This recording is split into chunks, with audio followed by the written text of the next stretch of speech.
নজর রাখবো পরবর্তী সংবাদে।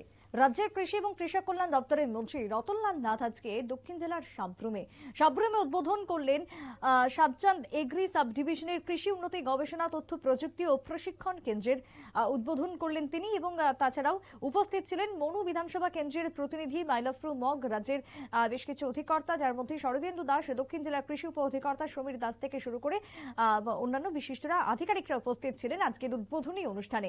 রাজ্যের কৃষি কৃষক কল্যাণ দপ্তরের মন্ত্রী রতনলাল নাথ আজকে দুপুরে সাব্রুমের অফিস টিলা তথা মহকুমা আদালতের বিপরীতে সাতচান্দ এগ্রি সাব ডিভিশনের কৃষি উন্নতি গবেষণা তথ্য প্রযুক্তি ও প্রশিক্ষণ কেন্দ্রের দ্বারোদ্ঘাটন করলেন এবং এই দ্বারোদ্ঘাটনকে কেন্দ্র করে ব্যাপক উৎসাহ পরিলক্ষিত হয় স্থানীয় মহলে। পরে বেশ কিছুক্ষণ তিনি আলোচনা করেন কৃষককে কিভাবে উন্নতি করা যায়, উন্নতির দিকে এগিয়ে নিয়ে যাওয়া যায়, রাজ্যের কৃষিতে কিভাবে স্বয়ংসম্পূর্ণ করা যায় রাজ্যকে, সেই দিশাতেই কাজ চলছে দপ্তরের পক্ষ থেকে, এমনটাই জানালেন মন্ত্রী রতনলাল নাথ। সাব্রুম থেকে কি বক্তব্য উঠে এসেছে মন্ত্রীর, শোনাবো।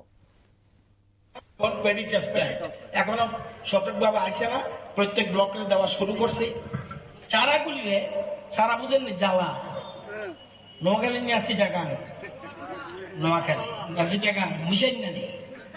আচ্ছা, এই মেশিনের মধ্যে দিবেন, একজন চালা লইয়ে দেবো একটা করে চালা ঢুকবো, আপনি আমনে একদিনে আপনি 10-15-20 কানি করে দেবেন, একজন মেশিনে লাগাইবেন হয়ে যাবো। এটা কয় ট্রান্সপ্লান্টিং, অর্থাৎ চারপাটি ট্রান্সপ্লান্টিং। এটা কত দিছি আছে, আরো বেশি দিতে।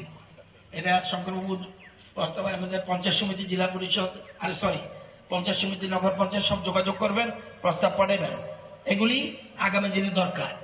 নিড়ানির কাজ আগে কি করতাম আমরা, আমি যখন খেতে বসতাম কি করতাম, ওই এটা কি কয় আর দূর হিসেবে কি কয় নিড়ানি।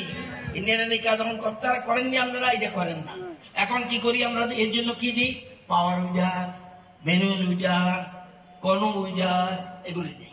ওষুধপত্র, ওষুধ দিবেন, পোকামাকড় মারবেন, এসবের জন্য কি আমরা পাওয়ার স্প্রেয়ার, ন্যাপসা স্প্রেয়ার, তখন আবার ড্রোন দিই। আবার ড্রোন দিই। প্রধানমন্ত্রী বলছে সব মহিলাদের সেলফ হেল্প গ্রুপে ড্রোন দিয়া দিব, তারা বাইরে জমির কোনাত বইয়া মেশিনে চালাইব আস্তে আস্তে, যাতে নিজেরও ক্ষতি হইত না। এই যে মন্ত্রী রতনলাল নাথের বক্তব্য আপনারা শুনলেন।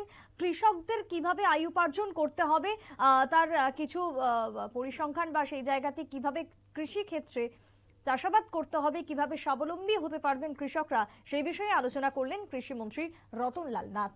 ছোট্ট বিরতির পর ফিরবো, সঙ্গে থাকুন।